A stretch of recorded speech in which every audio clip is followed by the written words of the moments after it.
ఏడే అందరూ నమస్కారం, ఎలా ఉన్నారు? బ్రహ్మాండంగా ఉంటారు. పెళ్లి కూర ఎట్టుకొచ్చానండి.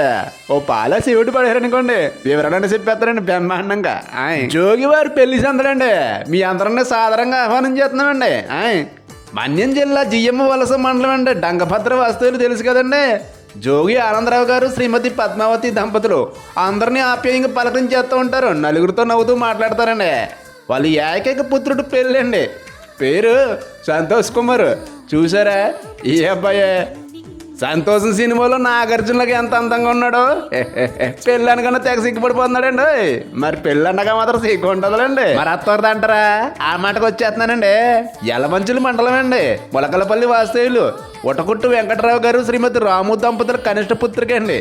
పేరు కుసుమ. చూసారా ఈ అమ్మాయే కుటుంబ విలువలన్నీ తెలిసిన సుగుణాల సుందరండి. బంగారు బొమ్మండి అమ్మాయి. జంటను చూసారండి, చూడముచ్చటగా చిలక గొరెంకల్లా కలకల్లాడిపోతున్నారు ఫోటోలోనా. ఏండోయ్ ఓ అలా చూసేకంటే మన దిష్టే తగిలేద్దే. పెళ్లికి వస్తారు కదా అప్పుడు చూద్దరు. కానీ నవంబర్ 7వ తారీఖు శుక్రవారం అండి వీళ్ళిద్దరికి పెళ్ళి. ఉదయం అండి 10:34 మరి పెళ్ళి ఎక్కడంటారా? మన ఇంటికాడేనండి, డంగభద్ర గ్రామంలో. మర్చిపోకుండా రావాలండి. మరి అన్నింటికంటే ముఖ్యమైందండి, మన అందరికంతా ఇష్టమైందండి పెళ్లి భోజనాలు. అదండి విందు. ఆ మాటకు వచ్చేస్తున్నానండి. పెళ్లి రోజేనండి నవంబర్ 7వ తారీఖు శుక్రవారం మధ్యాహ్నం 12 గంటల నుంచి కళ్యాణ వేదిక వద్దండి. మీరు బేగా వచ్చారనుకోండి, నావకాయ పిండి వంటలు 4 రకాల కూరలు వేసి అదరగొట్టేస్తారండి మన వాళ్ళు. భోజనాలే ప్రేమ పెద్ద వడ్డిచ్చేస్తారండి.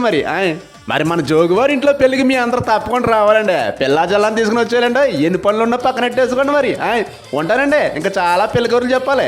మర్చిపోకుండా మీరు రాలేదనుకుంటే బెంగట్టేసుకుంటానండి. ఉంటానండి. ఇంకా చాలా పెళ్లి కబుర్లు చెప్పాలి మరి.